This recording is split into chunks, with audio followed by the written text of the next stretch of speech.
સ્વાગત છે આવો એ રામ રામ છે રામ રામ રામ રામ રામ રામ રામ રામ રામ રામ ને હમણાં બધા કઈ ગયા રંગલાભાઈ આટલી બધી બોળી સંખ્યાની અંદર મેં તમને કહ્યું મિત્ર આવો રામ રામ છે રામ રામ અને તમે કહો છો કે આપણા બાપ દાદા ગયા બધા ઓમ ને ઓમ એટલે આમાં મને ખબર ના પડી યાર ખબર ના પડી મિત્ર હા મારી વાત સાંભળો હા આપણે ગામડે કાઢી નાખે તો પછી આપણા દળિયા કેમ જવાનું આવે રંગલાભાઈ વાત તમારી સાચી છે કે આપણે સરકાર શ્રીનો સંદેશો છેવાડાના માનવી સુધી ટોલ ટીપી ની આપણે સમજાવતા હોય કે ભાઈ આપણે આપણું ઘર આમનું સ્વચ્છ રાખવું જોઈએ જવાના અમને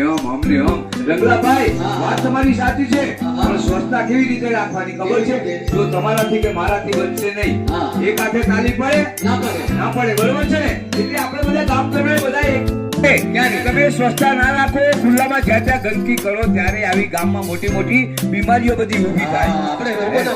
અને આપણે જાતે રોગના ભોગ બનીએ અને આપણા પૈસા ક્યાં જાય છે કે આપણે સ્વચ્છતા રાખવાની છે અને બાળકોને શું કહેવાનું છે બાળકોને પણ કહેવાનું શું કહેવાનું ખબર છે ને આપણે જમતા પહેલા અને સ્વચ્છ ક્રિયા કર્યા પછી પણ સંડાસ ગયા પહેલા ધોઈ નાખવાના પછી ધોવાના પડે ને અરે બાળકોને એવું શીખવાડવાનું છે કે શૌચ ક્રિયા કર્યા પછી એટલે કે ડબ્બે ગયા પછી સાફમાં વ્યવસ્થિત હાથ સાફ કરવાની ટેવ પાડવાની પેપર પડીકાઓ ખાય છે ને પેલા આટલી ભરીને પાટી ભરીને ગુરકુરિયા આવું બધા પડીકાઓ બહુ ખાતા અને આ પડીકાઓ ખાઈને પાછા જાહેર રસ્તામાં ફેંકતા હોય હે ને એટલે આ પ્લાસ્ટિક એવું છે ને કે જો જાહેર રસ્તામાં ફેંકીએ તો આપણી ગાય ભેંસ ખાય ને તે મૃત્યુ પામે છે બરોબર છે પછી આપણી ખેતીમાં પણ જો એક છોડ નીચે જો પ્લાસ્ટિક આવી ગયો ને આપણો છોડ ફૂકેલો છોડ આપણો ફેલ જતો રહે એટલે ખેતીમાં નુકસાન કરે રાખીશું આવી સ્વચ્છતા રાખીશું ને તો આના માટે સુંદર મજાનું એક ગીત પણ બનાવ્યું છે કેવું એ તમે રાખો ને સ્વચ્છતા યાદ રે